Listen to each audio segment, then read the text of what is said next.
Dear audience, आज की video के अंदर मैं किसी फिल्म के बारे में बात नहीं करूँगा। इनफैक्ट मैं कुछ लोगों के बारे में बात करूँगा। तो पिछले कुछ दिनों से मैं काफ़ी टाइम से बस वीडियोस देखे जा रहा था ऋतिक रोशन, शाहिद कपूर, फरहान अख्तर की।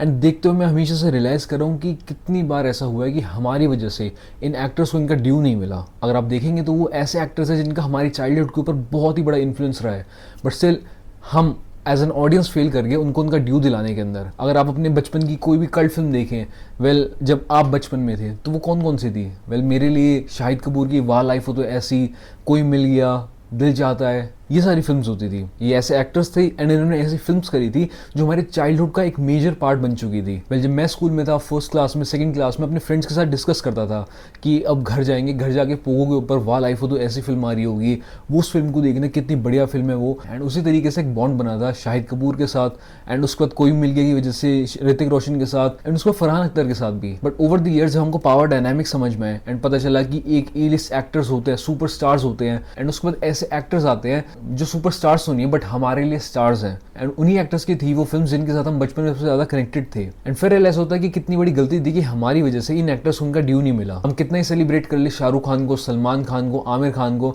बट हम सबको पता है कि वो एक स्टेंसिल के अंदर बंधे हुए हैं। बिकॉज अगर वो स्टेंसिल से बाहर निकलने की कोशिश करेंगे तो उनके लिए वो काफी डिट्रीमेंटल साबित हो सकता है। शाहरुख खान के केस में हम क्लियरली ऐसा देख चुके हैं। बट वहीं दूसरी तरफ ऐसे एक्टर्स आते हैं, शाहिद कपूर, ऋतिक रोशन, फरहान अख्तर जैसे, जिन्होंने कॉन्स्टेंटली अपने स्टेंसिल को ब्रेक भी किया है एंड नए स्टेंसिल्स के अंदर घुसने की कोशिश करी है, फिर उनको भी ब्रेक किया एंड अपनी बाउंड्रीज को और एक्सप्लोर करने की कोशिश करी है। आपकी बाउंड्रीज जितनी ज्यादा एक्सपैंड हो सकती है उतना करने की कोशिश करी है। इन एक्टर्स ने हमेशा से कोशिश करी थी कि कमर्शियल हिट एंड आर्ट का एक बैलेंस बना के जाया जा सके एंड उसकी वजह से उनको काफी सारे फायदे भी हुए एंड उसकी वजह से उनको काफी सारे कॉन्सिक्वेंसेस भुगतने पड़े। फायदा ये हुआ कि एक दिल से दिल का कनेक्शन बना उन सबके साथ। इन्होंने ऐसी फिल्म्स बनाई जो लोगों को हील करती थी। दिल चाहता है, जिंदगी न मिलेगी दोबारा, लक्ष्य, ये कोई ऐसी मास कमर्शियल फिल्म्स नहीं थी जिनके ऊपर गारंटी थी कि इतने पैसे तो आ ही जाएंगे। ये पैसे बनाने के लिए भी बनाई गई फिल्म है। ये फिल्म ऐसी थी जो एक पर्सनल साइड से निकलती थी, अपनी लाइफ के पर्सनल एस्पेक्ट्स को निकाल के जब आप स्क्रीन के ऊपर दिखाते तब ऐसी फिल्म्स बनती हैं।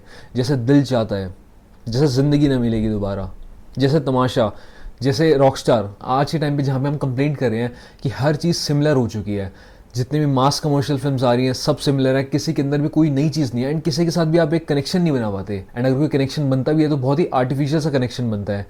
म्यूजिक चला के, बैकग्राउंड म्यूजिक चला के आप कनेक्शन किसी भी तरीके से बना सकते हैं, बट क्या आप प्योरली आर्ट के बेसिस के ऊपर कनेक्शन बना सकते हैं?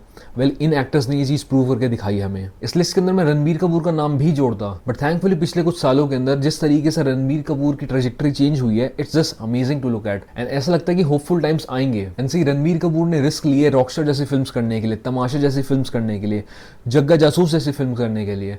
वो बॉक्स ऑफिस के ऊपर फ्लॉप हुई है रॉकस्टार को छोड़ के, बट उसके अलावा किस तरीके से उन्होंने लोगों की लाइफ को चेंज करने की कोशिश करी है, किस तरीके से उन फिल्म्स का इम्पैक्ट आया है हमारे ऊपर, ऑडियंसेस के ऊपर।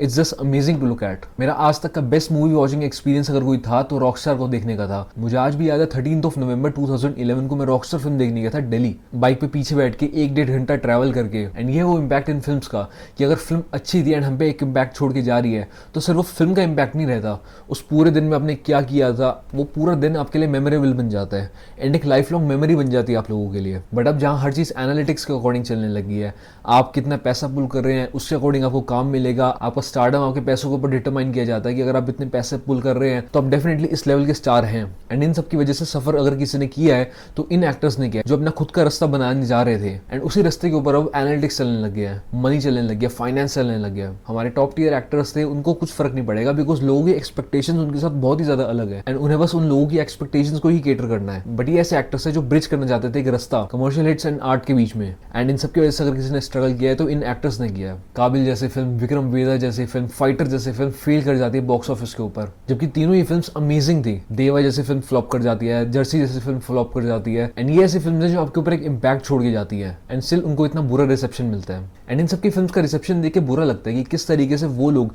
जो हमारे चाइल्डहुड के अंदर एक मेजर रोल प्ले करते थे, जिनकी वजह से हमारा चाइल्डहुड एक अच्छा चाइल्डहुड बना था, उनकी फिल्म्स को इतने अच्छे तरीके से रिसेप्शन नहीं मिल रहा है बॉक्स ऑफिस के ऊपर। ओवर द टाइम हम वो फिल्म देखते हैं एंड रियलाइज करते हैं कि यार ये तो अच्छी फिल्म थी, उन्हें उस टाइम पे इसके लिए अप्रिसिएशन क्यों नहीं मिली एंड ओवर द ईयर्स वो कल्ट फिल्म बन जाती है। बट क्या फायदा जब आप इनिशियल रिलीज के टाइम पे उनको अप्रिशिएट ही नहीं कर पाए।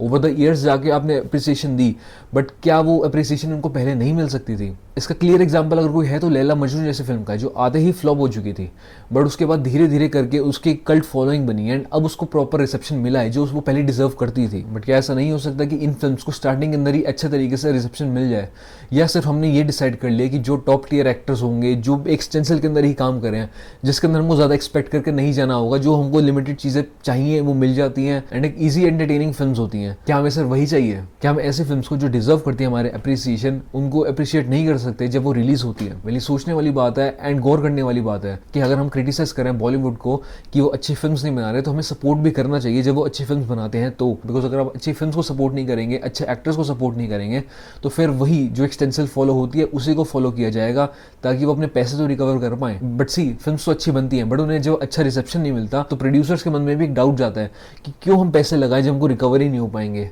क्यों ना हम एक स्टेंसिल को फॉलो करें एंड पैसा कमाएं, बिकॉज एट द एंड है तो ये भी एक बिजनेस ही। मैं पूछना होगा ये सवाल अपने आप से एंड गौर करना होगा कि क्या हम जो कर रहे हैं वो सही कर रहे हैं। एंड आप इन तीनों एक्टर्स के बारे में, ऋतिक रोशन, शाहिद कपूर, फरहान अख्तर, इनके बारे में क्या फील करते हैं नीचे कमेंट्स के अंदर ज़रूर लिख के बताना।